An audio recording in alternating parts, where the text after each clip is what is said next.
Buenas tardes. Bueno, bienvenidos a la presentación de Viaje por Colombia en 1912. Más detalles se los iremos contando. Bueno, de vez en cuando aparecen. ¿Ustedes escuchan? Sí, se escucha bien.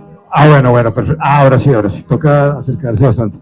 Bueno, de vez en cuando aparecen en los anaqueles de universidades manuscritos sin publicar con historias de expedicionarios que atravesaron la mitad de Colombia.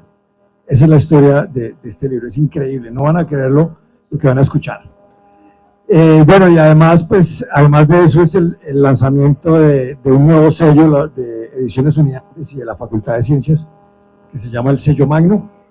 No sé si ustedes reconocen a Alberto Magno, una estatua que tiene los Andes que le dicen el bobo cariñosamente, se hizo por él. Pero bueno, yo simplemente voy a presentarles rápidamente a nuestro panel de lujo. Todos tienen doctorados en ciencias naturales o humanas, con gran exposición internacional. De izquierda a derecha tenemos al doctor Daniel Cadena, decano de la Facultad de Ciencias de la Universidad de los Andes. Sus estudios principalmente son en aves, pero también en el tema del libro que es peces cavernícolas. Bueno, Daniel Gutiérrez. Bueno, Daniel Gutiérrez es, digamos, como el director del proyecto, el que encontró el manuscrito, el que pues hizo la compilación de la información que también escribieron Daniel, Carlos y otros autores. Profesor de la Universidad Externado de Historia, entonces historiador del siglo XIX en Colombia, pero también de historia de la ciencia que tanta falta nos hace. Bueno, Carlos Lazo, pues es uno de los líderes en el estudio de la biodiversidad del Instituto Humboldt, ibero-colombo venezolano, pero pues obviamente más colombiano. Ha explorado, es decir, ríos, cavernas, costas, océanos, algo así como una especie de Indiana Jones de la biología en Colombia. Bueno, Janet Muñoz Saba, profesora del Instituto de Ciencias Naturales, el primer instituto donde inició la cultura científica, pues el estudio de la biodiversidad en Colombia, de la Universidad Nacional. También ha estudiado en cavernas, acá todos, pues, el panel ha estudiado en cavernas su biodiversidad. Janet ha estudiado más los murciélagos y ella nos va a ayudar también con la moderación y con las preguntas. Pueden ver el libro lleno de notas. Entonces, pues, bienvenidos. Quisiera dar la palabra a Janet. Bueno, ¿me escuchan? Buenas tardes a todas y todos. Juan Armando, muchísimas gracias por la invitación. Bueno, y a Daniel por este hermoso libro, quien lo lideró, pero obviamente felicitaciones a todos los autores y a la Universidad de los Andes que apoyó esta hermosa escritura. Y como bien dice Juan Armando, recopilar, rescatar toda esa información que está por ahí guardada en anaqueles de nuestros antiguos formadores o que simplemente han quedado en las bibliotecas o en las colecciones en notas de campo. Entonces quisiera llevar este diálogo en diferentes puntos que me parece ver el libro, y básicamente lo dividí como en unas 4 partes. Una parte de la importancia de las colecciones, otra parte de la ética en la investigación, otra parte de la biogeografía y una parte más interesante asociada con un curso con unas clases que dicto en un curso que me acompaña o que yo acompaño a un profesor de artes que se llama Frankenstein en la clase. Entonces, todo este libro me llevó a diferentes asignaturas que yo dicto, entonces quisiera llevar este diálogo hacia eso que han escrito. Lo primero a Daniel, pues buenísimo, felicitaciones, y es cómo un historiador llega a escribir, a interesarse en estas notas de campo a interesarse en este pasado en general de las ciencias naturales? Antes que nada, muchas gracias, Janet, por aceptar la invitación que se te ha hecho para presentar el libro. Quiero agradecer rápidamente, muy rápidamente, a la Universidad Externado de Colombia. Yo soy profesor de esa universidad, a la Universidad de los Andes y a la Universidad del Norte, que acogieron la idea de publicar este libro. Quiero agradecer especialmente a Daniel Cadena y a Juan Armando en la Facultad de Biología de la Universidad de los Andes. Quiero agradecer a la Universidad de Indiana y a la Biblioteca Lilly, que nos permitieron utilizar los documentos que desembocaron en la publicación de este libro. Y quiero agradecer a los colegas que apoyaron la iniciativa y ayudaron a que el libro saliera mejor, es decir, Roberto Luis Jaramillo, que me ayudó con las notas, anotar el manuscrito, el mecanuscrito, Carlos Lazo y el equipo de la Universidad de Bagué con Jorge Enrique García Melo. Entonces, qué pena, un pequeño agradecimiento, me parece que era fundamental. Bueno, a todos ustedes que están aquí. Muchas gracias. Profesora Janet, pues yo iba a ser biólogo, pero tuve un pésimo profesor de biología en el colegio y terminé siendo historiador, y yo nunca pensé que alguna vez pudiera bifurcar de alguna manera nuevamente hacia lo que había sido mi amor de juventud, que era la ictiología, y yo terminé por eso haciendo 2 libros sobre ictiología, la historia.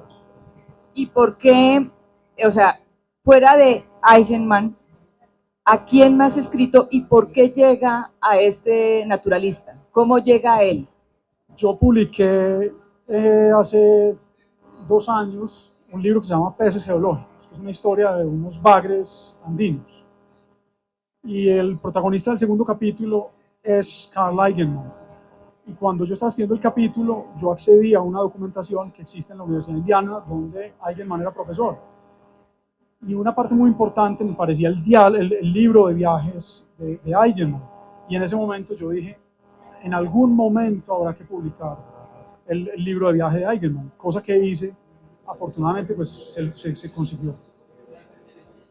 ¿Qué le ha dejado este recorrido? ¿Cómo ha sido, no solamente qué le ha dejado, sino cómo ha sido este recorrido? ¿Cuántos años ha tenido para este estudio, esta investigación en la cual ha terminado con esta publicación? No, realmente esto fue muy breve. Yo no tenía tiempo, digamos, en circunstancias ordinarias yo no puedo hacer una traducción como esta. Entonces yo hice la traducción en vacaciones. Y después lo que hice fue pulir poco a poco el resultado de la traducción para volverla cada vez más lengua española, irme distanciando de la versión original. De manera que no fue muy dispendioso ni muy largo. Es un viaje corto, tiene la ventaja de que es un viaje muy corto, muy interesante, y muy interesante no solamente para científicos, sino también para gente que hace ciencias sociales. Y por todas esas razones a mí me parecía que este libro había que publicarlo. Ok, muchas gracias. Sigo con el doctor Daniel Cadena.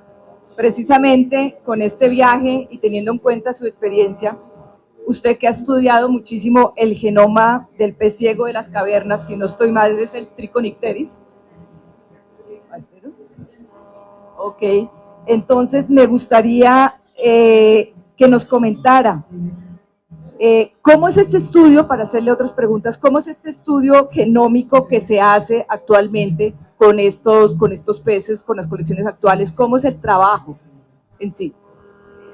Bueno, gracias Janet y gracias a todos por estar aquí. Gracias Daniel, Carlos, y pues a toda la gente que nos apoyó para este proyecto, Juan Armando en su rol como editor en nuestra facultad de este sello magno, que luego les puedo contar un poquito más de qué se trata. Yo no soy ictiólogo, pero como Daniel soy un ictiólogo frustrado tal vez, y tengo, digamos, otro lado de mi trabajo académico, que es que desde muy chiquito yo me interesé por los peces, pero desde otra perspectiva, y es que mi papá fue pescador toda su vida, y ahí, digamos, yo tuve un interés por los peces y por conocerlos, tenerlos, etcétera. Entonces es algo que me ha llamado muchísimo la atención. Y hace varios años supe de la existencia de unos ecosistemas absolutamente increíbles que están en el departamento de Santander, en Colombia, en la Cordillera Oriental, que es toda esta región de cuevas inexploradas hasta que gente como Carlos Lazo decidió meterse allá y se encuentran con una fauna única, que pues Daniel ya había hablado de ella en su libro de peces geológicos, que digamos, uno tiende a pensar en peces en ríos, quebradas, etcétera, pero resulta que en estos ecosistemas acuáticos de cuevas hay peces que viven allí y uno se pregunta cómo hacen, qué comen, es un ambiente totalmente oscuro y es muy interesante que los peces que viven allí tienen unas características muy particulares. Por un lado no tienen pigmentación, son albinos, si se quiere, aunque vimos que eso varía, en unas poblaciones son más pigmentados, en otras menos pigmentados, y la otra cosa que es muy llamativa es que no tienen ojos, son peces ciegos albinos que viven en las cavernas. Cuando yo supe por primera vez de esto, fue a través de un colega, Mauricio Torres, de la Universidad Industrial de Santander, y Carlos do Nascimento, que en su momento trabajaba en el Instituto Humboldt, hoy trabaja en la Universidad de Antioquia, y pensamos que ahí había una mina de oro para hacer estudios de evolución, que es lo que a mí me interesa. Sabíamos de trabajos que existen en México, donde hay otra especie de pez, que es estos son bagres, los que viven aquí en Colombia. Los de México son unas sardinitas chiquitas que han seguido, digamos, evolutivamente el mismo camino de los bagres de Santander en Colombia. Y es que son animales que tienen sus parientes en la superficie, pero los que viven en las cuevas no tienen pigmentos y no tienen ojos. Entonces pareciera que en dos grupos evolutivamente muy distantes se está como repitiendo la evolución, que tal vez es ventajoso para los animales que viven en cavernas, por alguna razón perder los ojos y perder la pigmentación, o puede que no sea ventajoso, sino simplemente no es necesario y termina perdiéndose por efectos puramente estocásticos. Y entonces lo que nosotros nos ha interesado investigar es eso cómo pasa. Entonces lo primero que hicimos fue un estudio de la genética de estos peces para entender cosas tan simples como cómo están relacionados, bueno, no son tan simples, los peces de la superficie con los peces de las cavernas. Y tiene sentido que son parientes cercanos, pero una cosa muy interesante que ya encontramos es que parece haber al menos dos instancias independientes en donde a partir de animales de superficie han evolucionado los peces de las cuevas. Entonces ya no solo es el caso de México, Colombia en dos grupos distintos, sino dentro de estos bagres, peces geológicos colombianos, parece que han hecho la transición de las quebradas a las cuevas dos veces. Entonces, dos veces independientemente, y creo que son tres por lo menos, han perdido los ojos, han perdido la pigmentación, y cuando obtuvimos ese primer resultado, pues ahí está la mina de oro de algo que yo quisiera investigar por mucho tiempo, y es cómo a nivel genético pasa eso. Entonces, tiene sentido desde el punto de vista de la evolución, que entonces pierdan los pigmentos, pierdan los ojos. De hecho, estamos investigando cómo eso lo compensan con otros mecanismos para detectar, censar, digamos, el ambiente. Entonces estamos estudiando, por ejemplo, cómo el sistema táctil que están los barbicelos, como esos bigotes de los bagres, está evolucionando también, parece que en paralelo en esos ambientes. Pero entonces lo que queremos entender es a nivel genético, si la evolución se ha inventado como los mismos trucos independientemente o a través de diferentes genes ha logrado producir las mismas características. Y en eso es en lo que estamos. Y ustedes se preguntarán, ¿eso qué tiene que ver con este libro que estamos presentando hoy? Exactamente. Y lo que tiene que ver es que es muy interesante que estos pececitos viven aquí arriba en las montañas y hay otros representantes de este grupo de bagres por allá en las montañas de Brasil, hay otros en las tierras bajas, y una gran pregunta que motivaba a Eigenmann y una de las razones por las cuales él viajó por todos estos sitios de Colombia es cómo diablos usted explica la presencia de estos animales en las montañas. Y podemos hablar entonces más de eso más adelante. Que a Eigenmann le interesaban también los animales ciegos y los había estudiado en los Estados Unidos, en Cuba.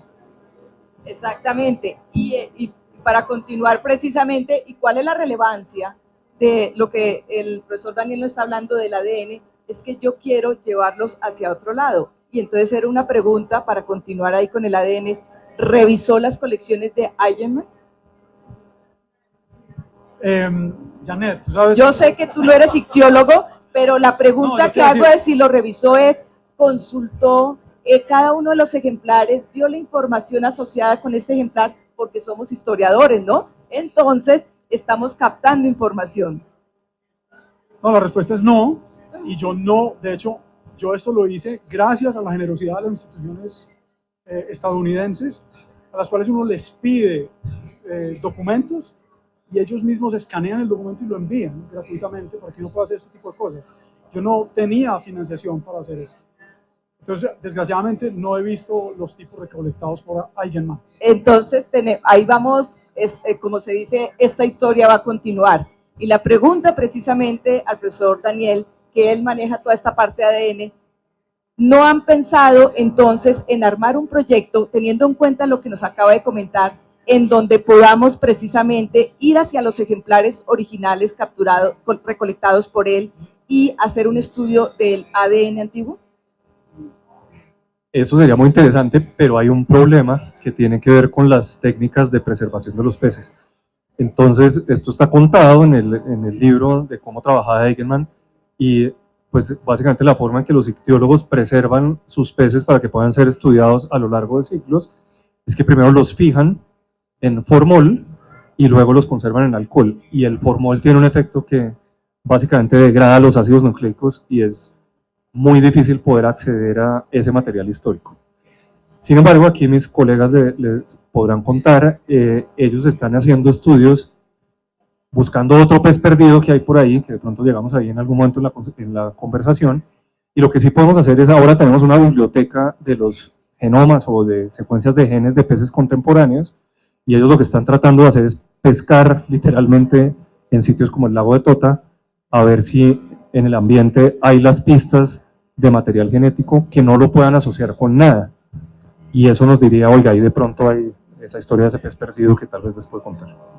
2 puntos. Una, podían hacer en ese proyecto, como algunos otros colegas están haciendo con aves, ir a esas localidades tipo donde él estuvo, algunas ya estarán deterioradas, pero sería interesante. Pero un tema importantísimo que precisamente lo comenta aquí el doctor Daniel en su página 62, la forma de preservación, lo cual me llama muchísimo la atención y es precisamente lo que acaba de decir el profe Daniel, en que él dice, los ictiólogos tienen desafortunadamente, no sé en qué momento, y se hizo ese clic, y me corregirá el profe Lazo, en el cual se empezó a fijar en las colecciones de peces en formol, y desafortunadamente ni siquiera es el formol analítico, sino el formol común, el cual degrada mucho más el material biológico con las condiciones de temperatura y humedad no adecuadas. Pero es que mire lo que dice acá, y por eso es que los invito a que busquemos esas colecciones y hagamos el estudio del ADN antiguo. Dice, la preservación de las colecciones es también extremadamente sencilla para él. Si el tiempo lo permite, la mejor manera es arrojar los peces vivos en una solución del 25 o 35% del alcohol, en la que mueren rápidamente. Dicha mezcla tiene también la virtud de coagular la baba superficial. Tan pronto se llega al campamento, los especímenes son lavados o frotados con un trapo para remover la baba restante, y se les inyecta alcohol al 95% en los intestinos, en la cavidad abdominal y en diversos puntos de los músculos si los ejemplares son de buen tamaño. A continuación, se les sumerge en alcohol al 50%, donde permanecen un día entero. Después van a una solución del 75% por otro día y finalmente al 85%. Si al cabo de un día en esta solución no dan muestra de degradación, se envuelven en gasa con una etiqueta apropiada que contenga la localidad, el nombre vulgar y notas acerca de sus colores, y se les empaca como sardinas en una caneca de querosene que se obtiene fácilmente en cualquier lugar. Entonces, aquí está ese material esperándolos, profes, para ser analizado. Precisamente esa correlación que están haciendo ahorita la pueden analizar muchísimo mejor con esas colecciones tipo, con el estudio del ADN antiguo, que el profe ahorita nos va a explicar un poco más de la importancia de ese ADN antiguo y el porcentaje de veracidad que este ADN antiguo nos puede brindar con respecto al ADN actual. Entonces, ¿qué les parece mi propuesta?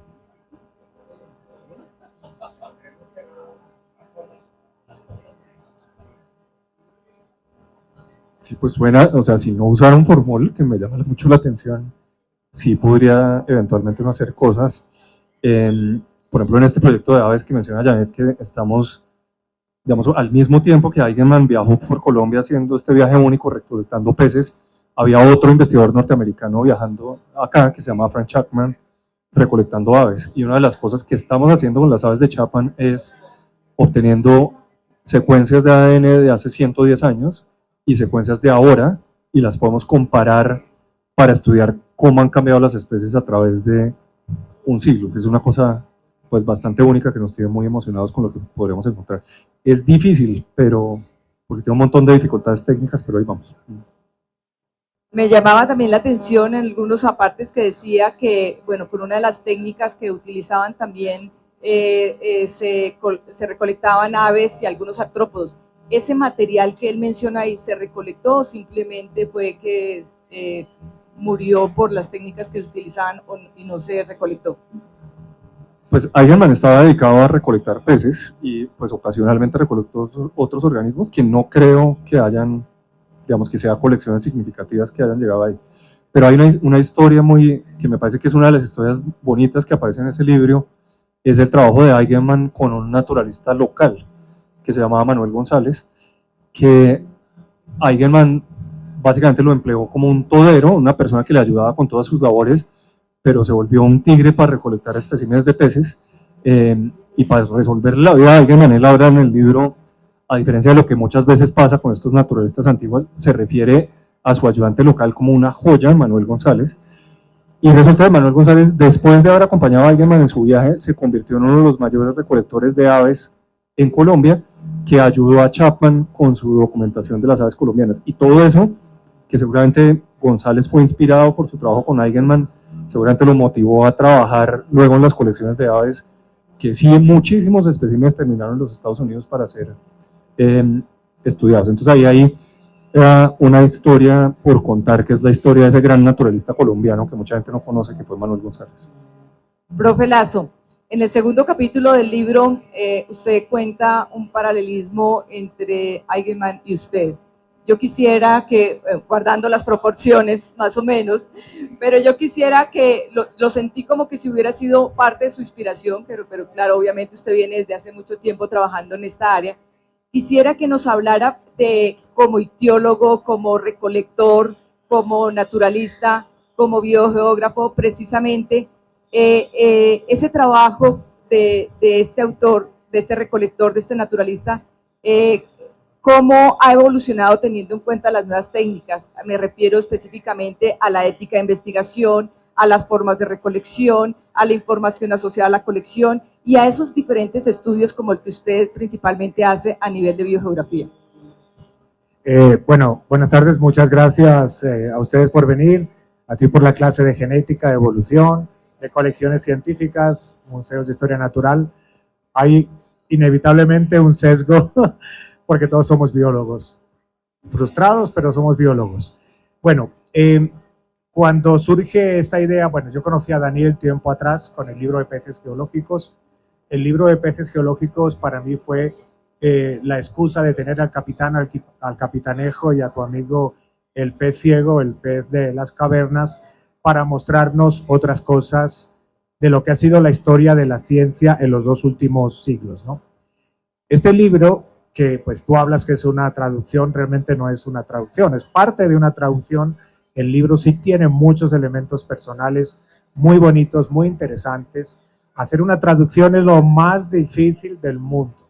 Y más piensen de un alemán nacionalizado norteamericano que escribía todos estos datos del informe de madrugada y después le dio los retoques estando en el hospital con malaria en los últimos momentos prácticamente de su vida.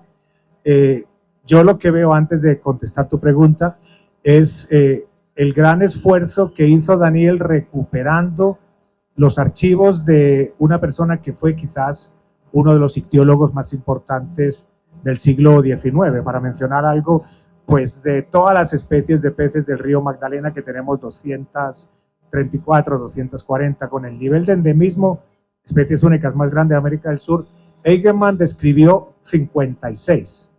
y de 56 solamente se peló en 3, ¿no? Como digo yo, que falló porque en taxonomía le pasan a sinonimia, es decir, que dicen que ya las describió otra persona. Eso es muy importante porque esas colecciones fueron a formar parte de lo que es el acervo del patrimonio natural colombiano, pero que está en Estados Unidos. Eso se estila mucho, las colecciones se reparten entre muchos museos. Antes era así, evitando que ocurran crisis como el bombardeo de los museos en Berlín, que se perdió todo el material, pero afortunadamente había material comparativo en otros museos. Eso se hacía en aquel momento. Eigenmann tiene algo muy interesante y ahí viene el tema de ética de la investigación, que él compartió gran parte de esas colecciones con lo que fue el finado Museo de la Salle en Bogotá. Tristemente, pues los hermanos de la Salle y de su gran frustración, ¿verdad?, fue que perdieron ese gran trabajo que hicieron durante su vida.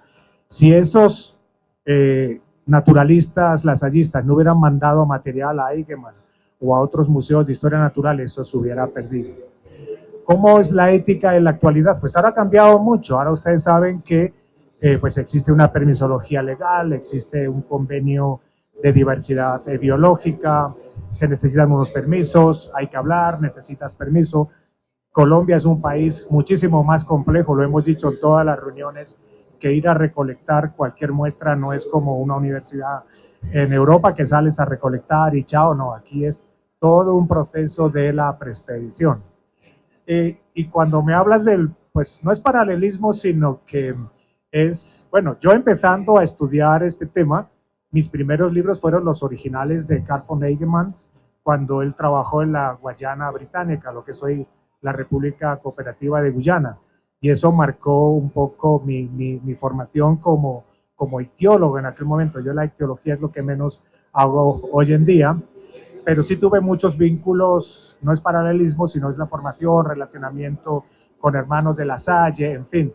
Y muchos de las hipótesis que planteaba Eigenmann en aquel momento y que él las logró de alguna manera demostrar con las herramientas que tenía, son las mismas hipótesis que se pueden cumplimentar ahora con todos los avances genéticos. Este personaje ya vio con un nivel, era un adelantado para su época, es un cliché, pero él era adelantado a su época y así lo dijo, y esos elementos, esas hipótesis se mantienen.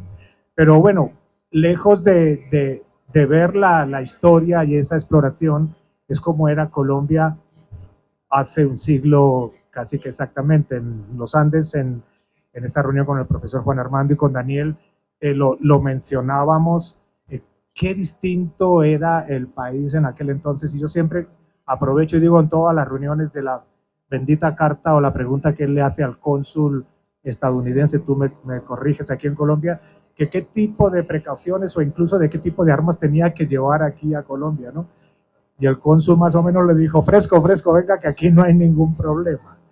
Entonces era un país que ha cambiado muchísimo. Daniel también lo dice en el libro, en su parte inicial, cómo en 100 años pues pasamos de esos personajes que él en aquel momento los veía como harapientos, pero con todo el buen sentido de la palabra. Él no era un expedicionario, explorador que se quería llevar los peces y chao, ¿no? Me olvido de Colombia. No, él tenía, y se ve en esa traducción y en esa adaptación, una sensibilidad que iba mucho más allá del típico ictiólogo que lo que quiere es describir una especie. Y eso va mucho con la ética y lo que tú le decías a él, si vio los peces o no. Mire, yo conozco y conocemos colegas que trabajan con peces que jamás los han visto. No los han, bueno, los han visto a través del computador, pero no los han tocado, ¿no? Entonces, claro, pues cada vez vamos más, yo sé que las herramientas moleculares nos llevan a eso, pero cada vez estamos perdiendo más el nexo con la historia natural. Claro, el comentario que yo le hacía a Daniel, que si vio el ejemplar, él no es ictiólogo, no era para ver si me decía la determinación, sino es contar esa historia asociada con la etiqueta, porque en los que no conocen las colecciones científicas, cada ejemplar se asocia con una etiqueta, y esa etiqueta nos está contando muchas historias, y como él es historiador, pues mucho más qué tipo de papel, la caligrafía, y con la caligrafía podemos interpretar si él era el que estaba escribiendo, cómo era él. Ustedes saben más de eso que yo en los temas de caligrafía. Me encanta mucho ese arte, entonces por eso es que hacía énfasis a ti de cuando yo voy a revisar unas colecciones antiguas, no solamente es manosear, como yo digo, el ejemplar, sino mirar, podemos diferenciar perfectamente los que tenemos algo de años en esto, cuál material lo recolectó el Mono Hernández, cuál material es escrito por Mutis, por el tipo en papel, por la caligrafía, por el profesor Van der Hamen, por cualquiera de estos naturalistas y recolectores que hemos tenido aquí en Colombia. Entonces, a eso era que iba mi pregunta puntual a ti. Y precisamente iba a lo de la ética, y me gusta que el doctor Lazo mencione todo este tema de las leyes, la legislación, la norma ética, la norma de cómo preservar. Es precisamente porque él comentaba aquí en la página 62, dice, ciertas especies, estaba recolectando material, dice, ciertas especies lograron, por supuesto, escabullirse, sin importar cuál de estos métodos se use. Pero en una pequeña corriente podemos estar razonablemente convencidos de que obtuvimos en un día una representación adecuada de su fauna. Eso mismo llevaría semanas en lo concerniente a aves e insectos. Si el veneno está disponible, prácticamente toda la fauna de una pequeña quebrada caería en nuestras manos en unos minutos. Entonces, antiguamente, y eso es lo que dice acá, por eso es que yo hablaba de la ética, así nos duela mucho, antiguamente utilizábamos cualquier medio para obtener nuestro objetivo. Recolectábamos absolutamente todo, y por eso le preguntaba al profesor Daniel, ¿había un ornitólogo? Porque precisamente como él mencionaba, muchas veces en la expedición de José Celestino Mutis, en la Real Expedición Botánica, siempre iban ilustradores, zoólogos, botánicos de diferentes áreas, los cuales iban aprovechando todas esas muestras de fauna y flora que iban recolectando, se iban preservando bien y se iban depositando en colecciones científicas que son actualmente estas bibliotecas. Esto que vemos acá lo vemos en nuestras colecciones científicas, que son las bibliotecas de la diversidad. Cada ejemplar, como siempre digo, es un nuevo libro. Entonces, por eso preguntaba eso, y también una de las cosas que resaltaba él aquí precisamente, página 81, con eso de los cambios y que dice el doctor Lazo, que era un visionario. De pronto él no lo vio, pero tú lo transcribes aquí y lo estamos viendo. Él estaba hablando de cambio climático. En la página 81 dice, viene un subtítulo que dice Viernes 1 de marzo, está en Cali, estamos hablando de 1912. Y al final del párrafo dice 1 de abril, no sé si conseguiré recuperar el retraso o no. Lo más probable es que se aumente, ya que el caudal de los ríos está tan bajo que no hay vapores. Es la temporada más seca en 35 años. Cambio climático. 35 años era 1877. Me puse a revisar qué había de cambio climático de estas grandes sequías. De pronto ustedes recuerdan la gran sequía del 2010 en el río Amazonas, en la cual tuvimos una sequía que era tradicional, que se hablaba de que esa era una sequía de cada siglo, cada 100 años se presentaba, y básicamente esto, como ya lo tienen un poco más comprendido, todo lo tenemos por esa disminución del dióxido de carbono. Entonces me puse a buscar qué literatura había de esas grandes sequías en el río Cauca. Entonces no encontré nada. Encontré un artículo del 2016, en la cual hicieron un análisis de las sequías, pero nunca encontraron esto que tú estás escribiendo aquí, esto que estás transcribiendo. Esta información no la tenían, y solamente pueden tener observaciones desde 1958. ¿De dónde? Y aquí viene importante esos auxiliares, porque ¿de dónde? ¿A quién le dijo a él que hace 35 años estaba esa sequía? No, yo me imagino con lo que tú estás relatando acá, que fue alguna de las personas que lo está acompañando. Pero él dice 35 años, entonces tenemos 1877, 1912 el libro. La siguiente gran sequía fue en 1958, 46 años después. La siguiente gran sequía, 1977, 17 años después. La siguiente gran sequía, 1992, 15 años después, y la última, 2016, 24 años después. ¿Qué está pasando? ¿Qué ha conllevado a que gradualmente, más o menos un promedio de 18, 20 años, se esté presentando esta gran sequía en el río Cauca? Y esto me lleva precisamente, tú lo escribiste, me lleva a que, si bien te llegó esta información, Daniel, tú averiguaste un poco cuál fue el interés de Eigenmann, por qué venir al norte de Sudamérica, en primer lugar, y por qué concentrarnos precisamente en estas cuencas, Río Magdalena, San Juan, Atrato. ¿Por qué específicamente en este sector? ¿Qué quería responder él? Bien, pues el centro del viaje para Eigenmann era la divisoria de aguas entre el Atrato y el San Juan, porque lo que a él le interesaba sobre todo era comprender cómo ciertos peces, cuyo origen él presumía que era del gran sistema Orinoco-Amazonas, habían ido a parar al litoral pacífico. Y la comprobación de esa hipótesis, él pensaba que para esa comprobación era esencial viajar al Chocó. Entonces el centro de su viaje es el Chocó, pero evidentemente una pista o un eslabón en esa cadena son los ríos sucesivos que están comprendidos entre el Atrato y el Orinoco. Y entonces ahí tenemos el San Juan, el San Jorge, el Sinú, tenemos los ríos que hay en Urabá y tenemos posteriormente, por supuesto, los ríos que desaguan en el lago de Maracaibo. Entonces, por falta de tiempo, él solamente tenía 3 meses de licencia, él decidió que iba a viajar primero por el río Atrato, luego por el río San Juan, posteriormente por el Cauca y finalmente el río Magdalena. Pero la gran sequía de ese año lo obliga a hacer las cosas al revés, porque ya no encuentra vapores que lo conduzcan por el río Atrato al comienzo del viaje. Entonces, por esa razón, para describir, para descubrir de alguna manera, para confirmar de alguna manera la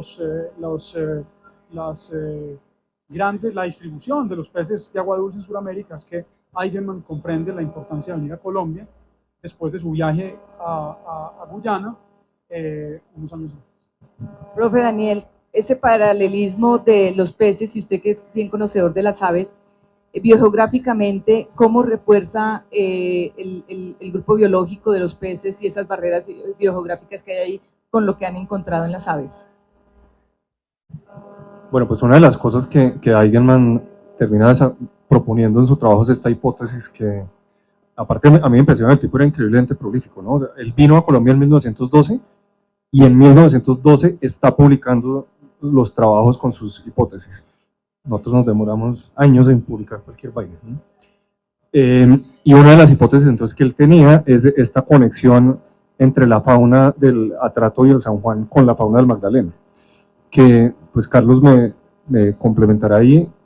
Básicamente lo que él propuso ha sido corroborado por todos los estudios modernos que hay de la distribución de los peces, de sus relaciones evolutivas, etc.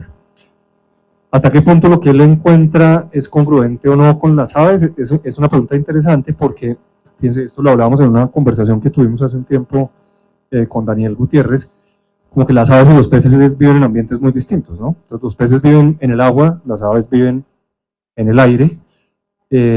La pregunta, yo decía ese día, la pregunta de cómo las aves de una montaña terminan en otra, pues se contesta entre comillas relativamente fácil, ¿no? Entonces llegaron volando, pero ¿cómo llegaron los peces, no? Y entonces ahí este título tan lindo que Daniel le puso a su libro, Los peces geológicos, los peces nos cuentan acerca de las transformaciones en el paisaje, ¿no? Entonces, por ejemplo, a nivel de fósiles es muy obvio que muchos de los peces de la cuenca del Magdalena tienen afinidades con la cuenca del Orinoco y la explicación, y la Amazonía, y la explicación obvia es que antes eso era una sola gran cuenca, antes de que existiera la cordillera oriental. Entonces, mucho digamos, el trabajo detectivesco de entender la historia de las especies pasa por entender cómo esa historia de las especies interactúa con la historia del paisaje. Y los peces para eso son probablemente los mejores modelos, porque los peces no pueden andar volando, pasándose por encima de grandes cordilleras y demás, como las aves sí lo pueden hacer. Sí, la pregunta la llevaba porque, bueno, hay otras aves que no vuelan tanto, que son más terrestres o que tienen unas áreas de acción más cortas, pero es que precisamente este punto donde trabaja Egeman es Chocó biogeográfico, técnicamente que lo llamamos, y región Caribe. Y estamos hablando de 1900. Entonces, estamos hablando en que, si bien, como lo explica él, hay unos sitios que presentan quemas, que hay alguna contaminación, que hay veces que hay mucho humo que no se ve, pero no hay tanto cambio en la matriz del paisaje como la tenemos 100 años después.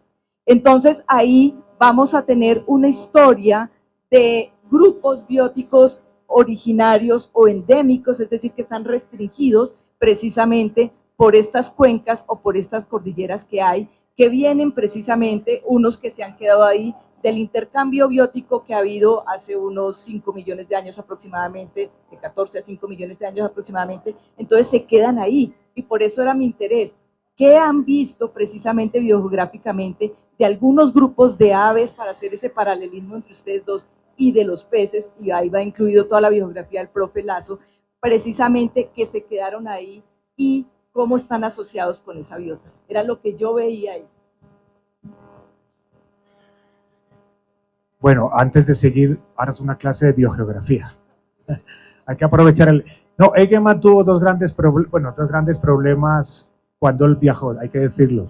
El primero, y no es cambio climático, para mí es un ciclo natural porque es muy recurrente. Principios de siglo, bueno, todavía no hay ese desarrollo industrial, toda esta historia, no estamos en el famoso antropoceno. Él tuvo esa limitante que la tenemos todos los que hacemos trabajo de campo. Yo desde hace 40 años no hay un solo momento que pegue cuál es el mejor espacio o tiempo para ir a muestrear los aves o los pájaros. Siempre el clima me juega una buena pasada o mala pasada. Y el segundo problema fue, que también lo vivimos los biólogos hoy en día, es la burocracia. Él vivió fue la aduana, ¿no? Que le hizo cambiar todo su recorrido, que es el plan B o plan C que llamamos nosotros en nuestras disciplinas. Pero la biogeografía que muestra en cierta forma a Egeman en el libro tiene que ver obviamente con la explicación científica, que las 3 cordilleras de los Andes se levantaron y los peces quedaron aislados, y eso explica la distribución porque están circunscritos al agua. Pero lo interesante que puso Daniel en su libro es lo que yo llamo la biogeografía, pero histórica de las personas. Los levantamientos de la cordillera y lo que muestra Egeman en su recorrido, en su libro, no solamente son peces, es la historia y es lo que determina la configuración actual del país, no solamente a nivel biológico, sino a nivel social. La gente, las poblaciones, los diferentes departamentos, eso lo configuró el medio ambiente y las 3 cordilleras. Por eso aquí dicen, no, Colombia es un país andino. Pues es andino en parte, pero ahí el Chocó, está la Amazonía, está el Orinoco, pero ese levantamiento biogeográfico que sí explica la distribución de los animales, para mí también explica la distribución de las gentes, ¿no? Profe Daniel, ¿ahora qué sigue? ¿Qué te dejó este libro? ¿Ahora qué sigue? Pues Carlos y yo nos reímos mucho porque hablamos de Bagres 1, que fue peces zoológicos, Bagres 2, y Carlos me metió en un proyecto maravilloso que es buscar un pez extinto. Él lo está buscando en el medio natural y yo lo he estado buscando en los archivos.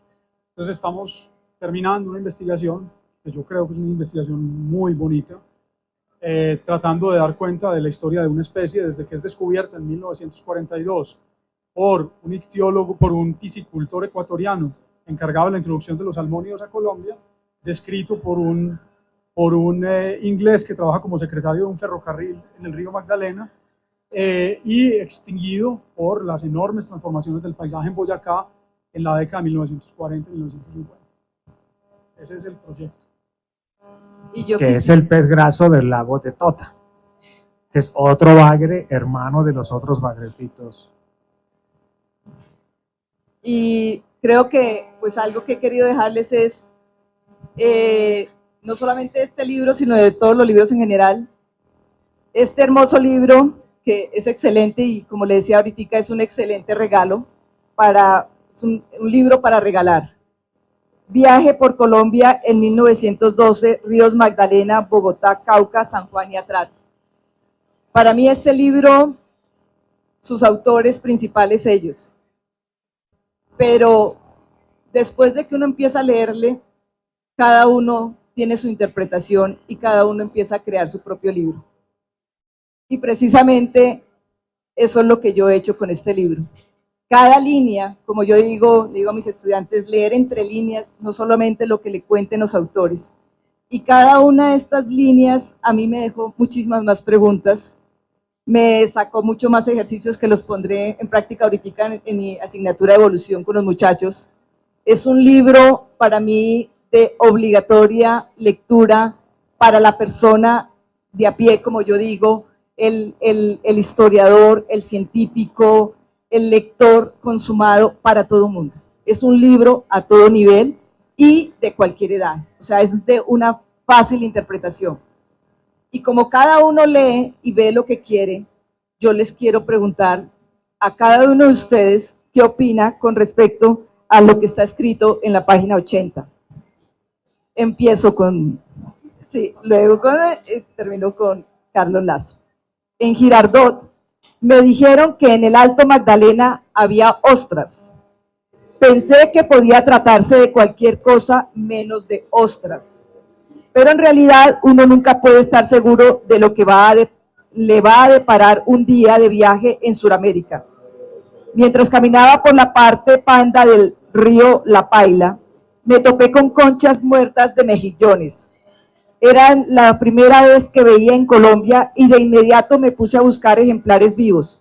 Sin embargo, se entierran también en el fondo del río, que necesité algún tiempo antes de atrapar unos pocos especímenes para mi amigo, el doctor Orman.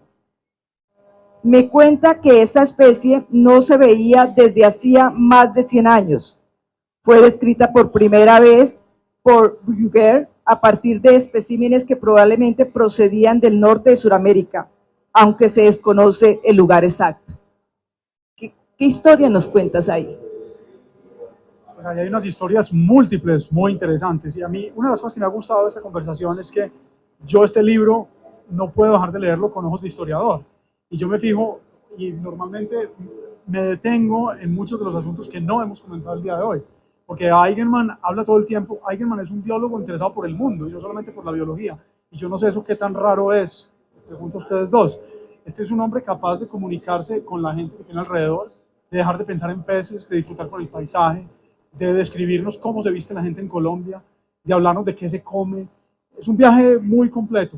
Y esto es parte, evidentemente, del viaje. Es un ictiólogo al que le interesan las ostras, al que le interesan los pájaros, al que le interesan los animales con que se topa, pero también los campesinos que cargan fardos durante días por la cordillera. En el caso particular de estas ostras, usted misma nos está dando unas claves que son muy interesantes. La relación transgeneracional de un científico como Eigenmann con los que lo han precedido, pero también con sus colegas que saben que él sabe se van a beneficiar con un hallazgo como este. Eso me parece extremadamente interesante desde el punto de vista de un historiador. Uno ahí mismo puede empezar a decir quién es este señor Orman, qué hizo este señor, de qué manera le sirvió las muestras, le sirvieron esas muestras que recolectó Eigenmann, etc. Bueno, no tengo mucho que decir sobre las ostras, salvo que lo de las ostras me hizo pensar en otro pasaje del libro, que me parece que es una de las cosas que lo hace más rico, como decía Janet, para una lectura general de cualquier persona que tenga interés en Colombia, en su diversidad, etcétera, que no tenga un interés particular en los peces. Y es la parte donde Eigenmann habla de su trabajo ictiológico en Bogotá. Entonces él cuenta que salió a pescar en Chapinero, a pescar, y dice que tuvo ayuda de indígenas locales que lo ayudaron a sacar un montón de peces a lo largo de la mañana, indígenas pescando en Bogotá, y aparte habla que recolectaron tantos peces que les alcanzó para el almuerzo y se metieron tremenda comilona, pero además resulta que los peces que recolectaron esa mañana en Chapinero era uno de estos pececitos geológicos que era una especie que no tenía nombre para la ciencia en ese momento, el famoso Trichomicteros bogotensis, localidad tipo Chapinero. Entonces, esto nos habla de un país perdido, ¿no? De un país muy distinto al que tenemos ahora. Y la razón por la que pensé en eso es que, ahí sí creo que hemos elogiado muchísimo a Eigenmann, un gran adelantado de su tiempo, pero también me parece que en ese pasaje que Janet leyó, deja ver un tema de que, oiga, ¿cómo así que esas ostras no se tenían noticias hace 100 años? Pues de pronto los científicos gringos no tenían noticias hace 100 años, pero las personas locales seguramente sí. Y ahí entonces pifia un poquito, pero una cosa que también me gusta de la obra de él es que también él es capaz de reconocer formas de conocimiento que no son la tradicional. Esto no está en el libro, pero sí está en un artículo científico que él publica en el mismo año, cuando habla acerca de su trabajo en Bogotá. Entonces en Bogotá, él habla no solamente de los bagrecitos estos del Trichomichilus bogotensis, sino ahora del otro pez geológico que es objeto del libro de Daniel, que es el capitán de la sabana, esta especie descrita por Alexander von Humboldt, que hacía parte de la cultura colombiana, todo el mundo sabía cuál era el capitán de la sabana, etcétera. Ahora preguntémosle a cualquier jovencito si conoce a un capitán, si alguna vez lo ha visto, etcétera. Y alguien dice una cosa, que dice que él visitó el mercado, creo que era en la Plaza de Bolívar, y conversando con las mujeres, le llamó la atención que las mujeres dijeran que ellas eran capaces de saber, viendo a un capitán, si ese capitán venía de lagos o de quebradas. O sea, está reconociendo una forma de conocimiento muy distinta, que tal vez con el pedazo de las ostras se le perdió. Si le hubiera preguntado a la gente local, seguro la gente local tenía cosas para decir sobre las ostras, que él dice, no, estaban perdidas hace 100 años. Vuelvo a las ostras. Es muy bonito eso que se puede ver como un colegazgo que mandó los moluscos, esas conchas, a otro especialista en aquel momento en Estados Unidos. Algo que yo he visto y que critico a veces de manera positiva, pero quizás se puede entender negativa, pero yo creo que es constructiva. A veces somos colegas y si el profesor Juan Armando trabaja con corales o el profesor Daniel trabaja con invertebrados, uno va, echa la red, sacas las muestras y tienes que preservarla. Ah, no, esto yo no trabajo, entonces lo tiro. Ah, no, esto lo tiro. Y cuando lo digo lo tiro, bueno, lo puedes volver al medio natural y sobrevive. O lo guardas tú pensando en ese investigador o en investigadores que vienen mucho tiempo después a trabajar, que esa es la importancia de las colecciones científicas. Eso se hacía mucho antes. Hoy en día creo que cada vez se hace menos. Estamos también un poquito como que contra la pared de los permisos, de que no coja esto, déjalo. Muchos hallazgos se pierden precisamente por un permiso y vuelvo a la bioburocracia, porque la bioburocracia existe y eso lo experimentó Eigenmann, ¿no? Entonces, bueno, seguimos con ese problema, hemos mejorado, se puede de alguna manera mejorar, pero estamos en esa historia. Las ostras, bueno, las ostras, ahí voy a lo científico, pueden ser dos especies, las dos se comen. Una, casualmente, es el molusco más amenazado de América del Sur, que se llama Acostea rivoli, se llama ostra del Magdalena. Todavía hay fiestas y gente se va a los fines de semana a tomarlo con aguardiente, pero la población fue decayendo, porque los ríos se contaminaron y ese es un animal que para ser dispersado, las larvas salen de lo que es la concha y se le pega a un pececito. El pececito migra y dispersa la larva. ¿Qué pasa? Como ya el pez no puede migrar porque están con las represas o está contaminado, pues la otra población va disminuyendo. Y la otra ostra, porque son dos, es un mejillón de agua dulce de este tamaño, que se llama Anodontites, que se lo come la gente en el mercado de Neiva o en cualquier mercado con limón, tú lo ves que se lo comen. Pero ya se lo comían los indígenas, incluso.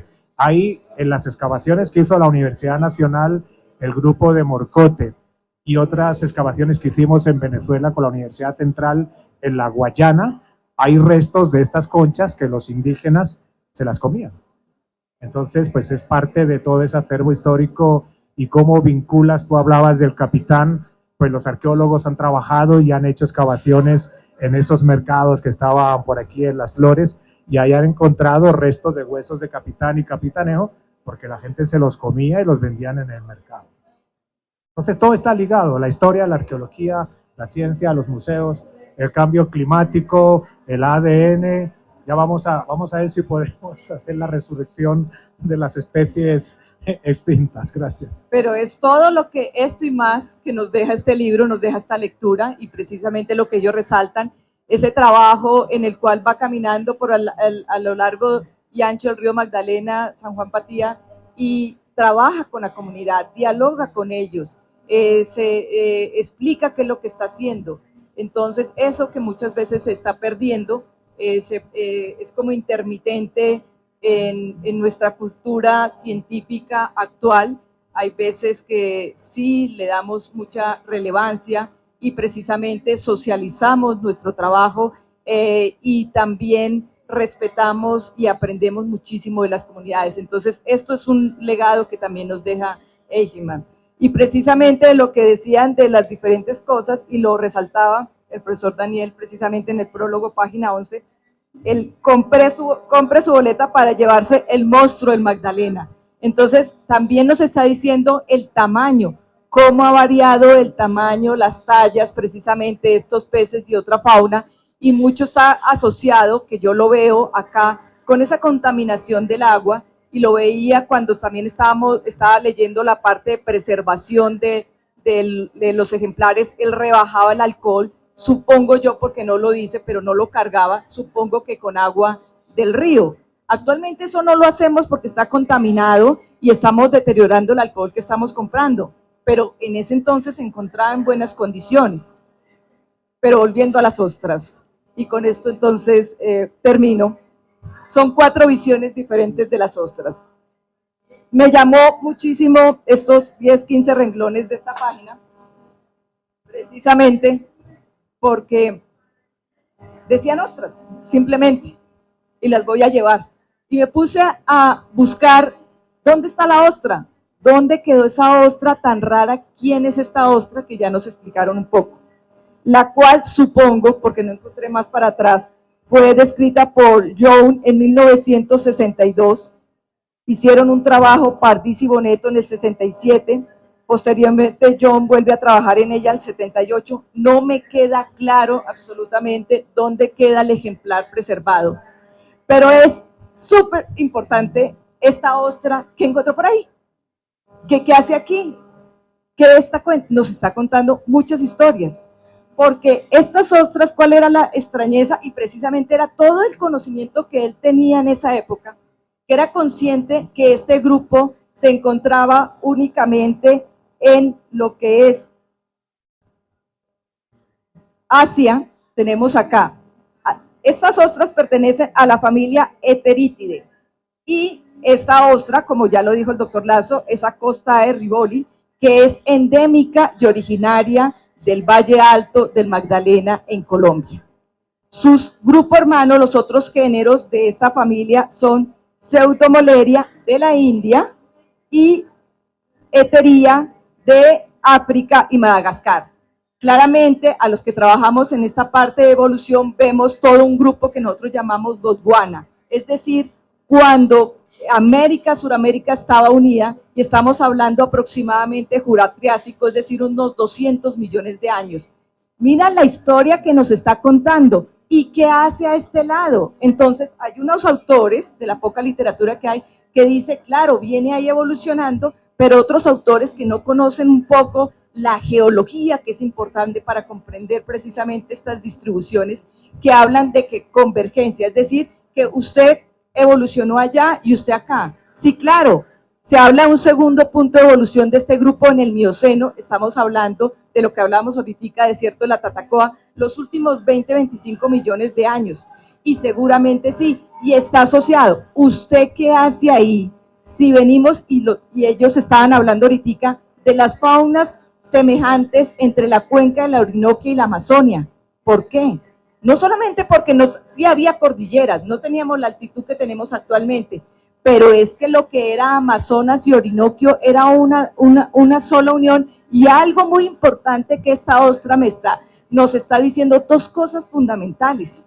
Ahí, esa ostrica ahí perdida en el renglón, me está diciendo y está afirmando cómo era la dirección, primero que no teníamos barrera, y cuál era la dirección del río Magdalena, porque la dirección del río Magdalena no es la que tenemos ahorita, la dirección del río Magdalena era de norte a sur, veníamos así, venimos bajando, venimos bajando, venimos bajando. Luego hubo el cambio, que es el que todos conocemos, pero cuando venía bajando, entonces comprendemos por qué toda esta fauna de lo que es el desierto de la Tatacoa, del Amazonas y de la Orinoquia es la misma cuenca, no es por arriba, sino es por abajo. Entonces, esa ostra perdida ahí me encantó a mí, me mandó a un mundo de elementos que me están reafirmando, y era lo que él sutilmente decía, le voy a decir, ¿y por qué esto está aquí? Y me está reafirmando, yo pensaba él, me está reafirmando lo que yo estaba diciendo, lo que es muy diferente, y por eso hacía énfasis yo en el Chocó biogeográfico, porque precisamente esa parte final que él analiza, eso viene, está más asociado ya cuando estamos Caribe y cuando estamos unidos con Centroamérica, porque el Chocó, recuerden, está pegado con Babas. Entonces, me está contando muchísimas historias. Este libro es totalmente fascinante y por favor, cómprenlo.